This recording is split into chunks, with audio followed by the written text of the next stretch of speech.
And then I went to school at University of South Dakota, and I ended up in Denver, Colorado, in the department store business, and that worked for 5 or 6 years. And then I thought, you know, I didn't like it, so I left, and a headhunter found me. And so they asked me to put in a to-the-trade wall covering showroom in Cherry Creek in Denver. And so that's when I discovered the design world. I remember calling my mother and said, "My mother, I found my people."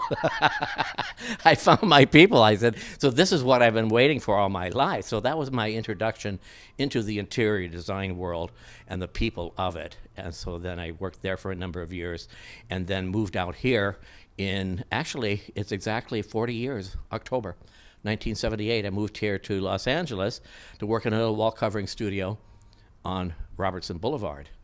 And so that's how I came here. But I knew Los Angeles a little bit. I must say I didn't like it originally.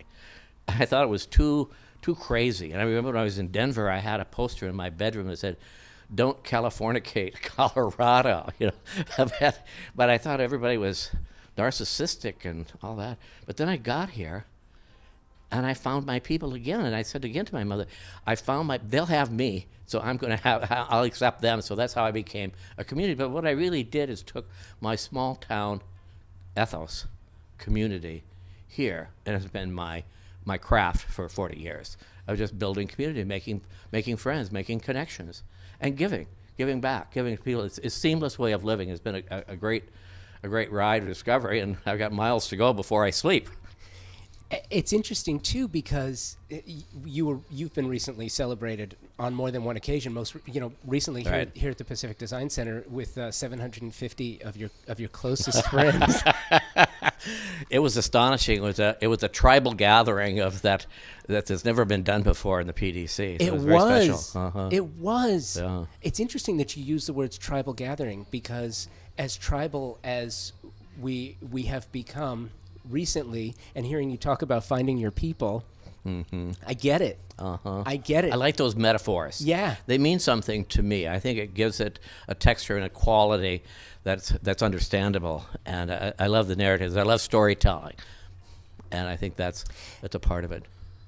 It's fun too, because isn't that really what design is? Yes. Yes, it really is. That's why I love guest lecturing at UCLA Extension every quarter to the beginning students. They want me to come and talk to them, not about design.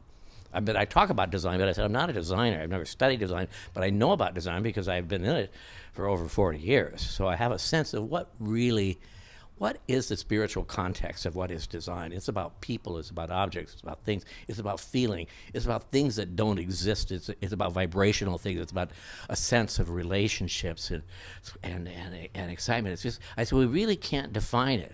I said, why do the young students, I say, why are you here? What draws you to this? Why do you think, what is design to you? And I'll go around the class and ask them, and each one has a little different idea about what it is that they're getting, but it's all interconnected. But sometimes it's more eclectic than it's one. So, God didn't come out of the sky and say that you're going to be a designer, or this is going to be the design center. It kind of has a life of its own, kind of a natural evolution and flow. That's also what's exciting about it as well, I think, because it's constantly changing. It's constantly changing.